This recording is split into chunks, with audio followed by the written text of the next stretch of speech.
Kia ora te whānau ko Reb Fountain aho. I am currently sitting in my bedroom in Auckland, Tamaki Makaurau, Aotearoa, New Zealand. Hey! I gotta wear my glasses because I can't read these questions. Here we go. So I was born in California, in San Francisco, and my family immigrated to New Zealand.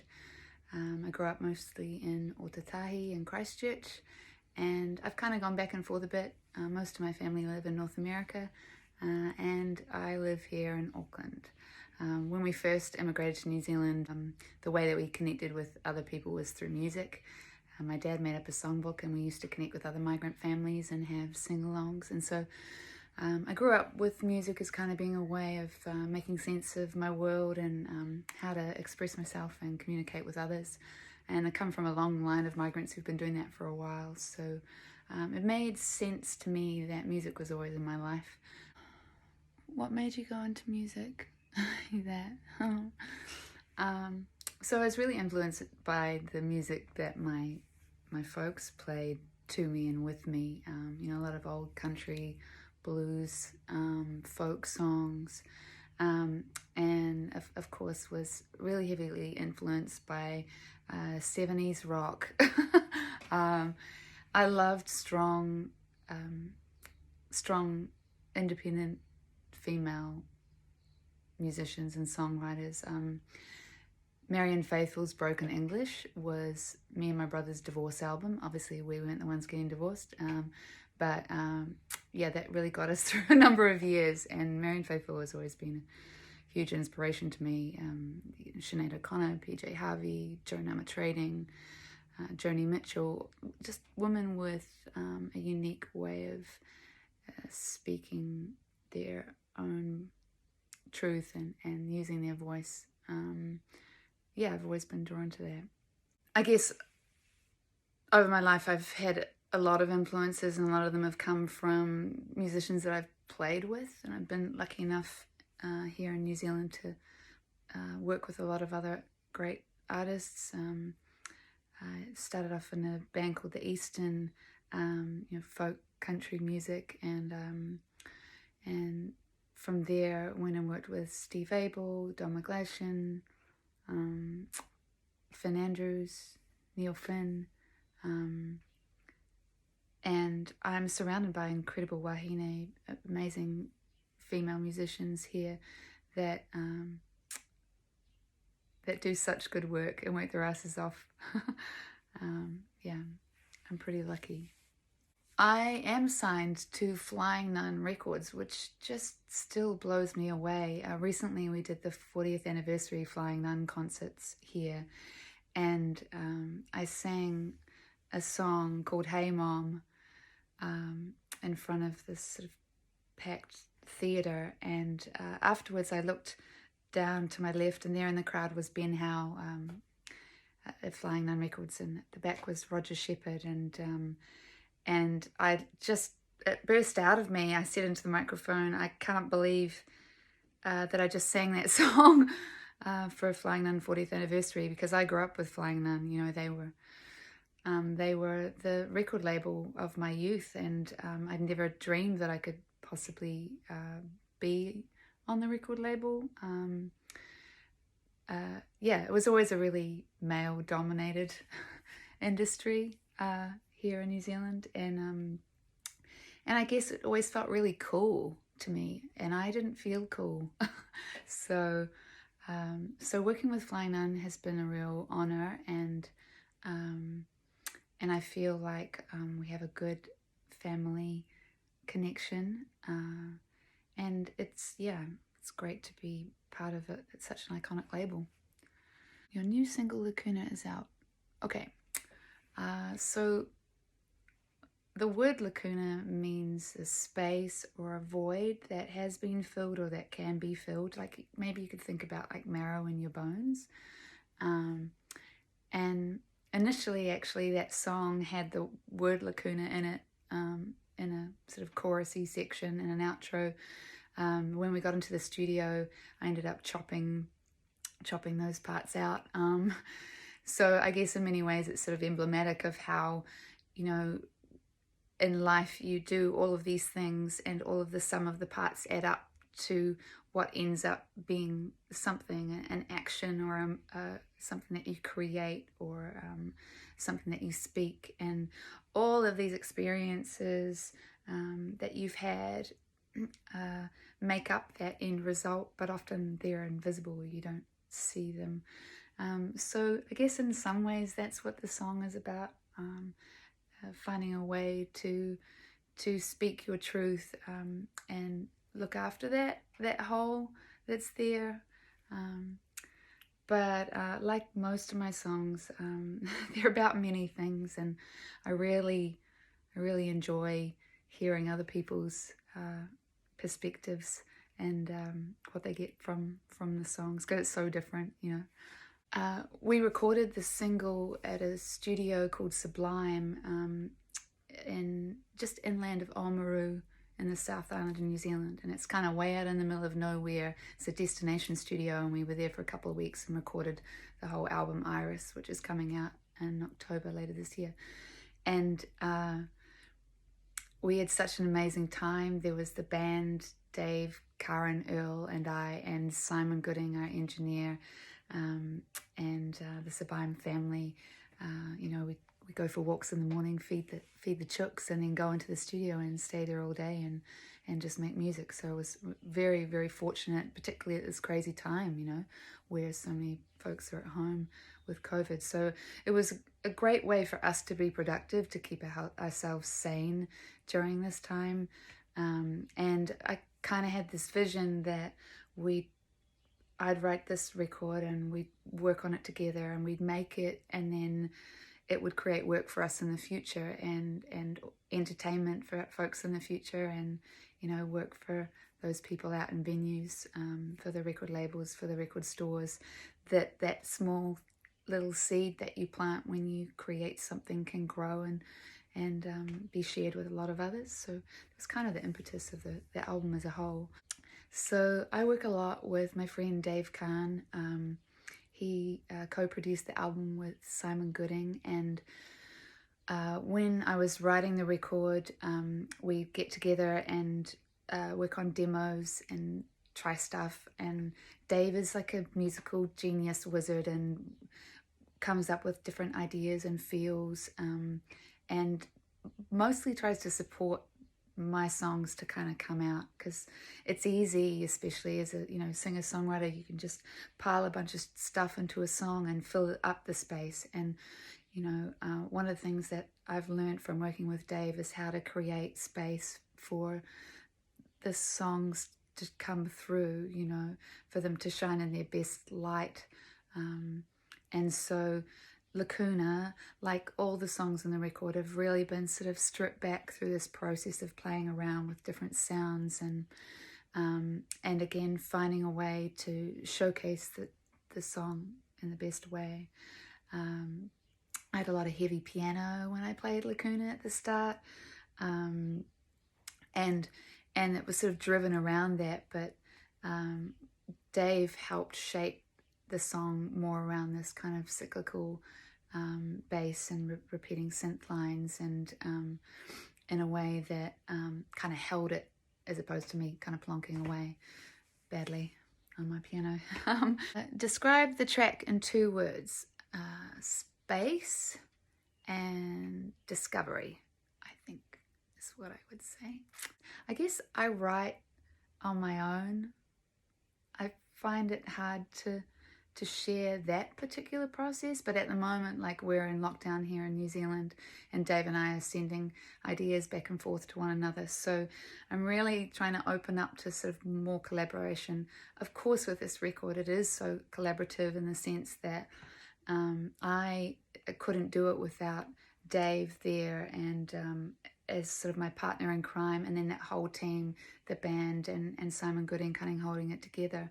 But there's something different about kind of speaking your truth and being open in front of someone else. And I guess I like the safety of writing lyrics and melody in my own world, and then bringing that. I can shape those, I can change them, I can I can just have sound, as opposed to lyrics, but I do like finding the essence by myself. It feels magical and safe, I suppose. We also see a music video for Lacuna. What was the creative process like? Well, Lola Fountain Best does my music videos, and we were down in a beautiful place called Queenstown. It was very autumnal, and we went out to record the video. We had a Super 8 camera, and the Super 8 camera broke just before we started. So we were kind of at a loss. I'd spent 2 days like making these wings, fashioning them from bits of debris and wire, created this sort of loose concept for what we were going to do. And so we ended up borrowing a camera off a DOP down in Queenstown, and it was essentially just the two of us, and having a good time, finding locations. The sunflower scene that you see in there, the giant sunflowers. We were just driving past, and I was like, stop the car, we got to go in there. And I have to say, sunflowers are not the sort of softest, comfiest flowers to play in. Very dry and brittle and edgy, and were sort of ripping at me and at the wings as we went through. But I guess we wanted to just play with the song and kind of create a bit of a dance with it. And in my mind, I had this vision of Wonder Woman, who grew up with her as an idol, and the sense of transformation that you can have, the sense of internal kind of battle that you have with oneself, and then kind of moving beyond that, and the sort of exploration that can occur when you allow yourself to open up. So that was one of the impetuses behind Lacuna. We also will see your brand new album Iris release on October 1st. Yes. Can you give us a teaser of what to expect? The album is coming out on October 1st. It's called Iris. And I have a feeling that maybe it will be released while we're in lockdown here in New Zealand, which will be my second record released in a lockdown. Last year, I released my first record on Flying Nun, and it was self-titled, called Reb Fountain. And so this is really a follow-up of that album, but it's quite different. It's there's a lot of the same energy because it was so close to that record, but this time we have this really solid band, and so that informed the album and the sound of the album in a different way. There's a very solid rhythm section to everything, and I think what we've been able to do is maintain that space, but kind of bring in more of the live element. For me, performing live is my favorite thing. It's this time where I get to embody the songs and just be completely free to connect with myself and the band and the audience, and I love that experience. So we wanted to translate a little more of that into the record. So I feel like it's an extension and a little bit more of extremes at either end. It's kind of being able to push more to the edges, and I guess I felt more confident to do that in a recording with my band than I maybe did for the last record. So you'll hear that. I think you'll hear similar sort of themes from the last record. The album Iris is really an exploration, an opportunity to speak my unspoken and kind of reflect what I'm seeing in the world in a certain way. I wanted an opportunity to shine light upon, or I wanted to take the opportunity to shine light upon moments and experiences and reflections and this landscape that we're in. And within that, there's, stories. There's some songs that were written like in a day during lockdown last year. songs that are maybe about a certain thing. But as always, I try and kind of create more of a universal story out of many things. I find that more interesting, you know, because we're complex. Humans are complex, and I find the simplest of messages come from kind of embracing that complexity and boiling it down to get this little homeopathic remedy. Or maybe it's more like kombucha. I don't know. What else can we expect in 2021? Well, I'll be touring the album here in Aotearoa. We've been looking at going to Australia, but that's not going to happen until next year. And hopefully we'll make it to the US later in 2022. I'm so keen to see my family. It's been years now. And I'm really looking forward to coming home and obviously bringing the music. So if I can make those things connect, that would be a beautiful thing. And saying that, there are so many other things going on in the world. So if that's not possible, then I'll just keep making music and sharing it in other ways. Yeah. Where do you see yourself now in 5 years? Whoa. It's so difficult to say, isn't it? I'm going to be making music forever because it helps me stay sane and make sense of the world, and I love it, and I love creating with people and performing. So in 5 years' time, yeah, still be doing that. How that's going to look, it's hard for any of us to tell, right? And of course, you know, the choices that we make today are having a huge impact upon our existence in 5 or 10 years. So I can't just hope. I need to act on creating a viable future. So while I reflect on what might be happening in 5 years, I gotta do some hard work. We all have to do some hard work right now, right? What quote or saying do you always stick by?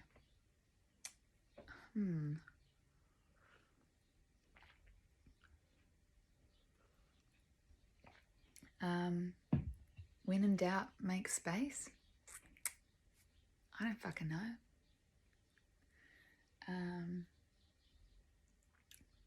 Just say when.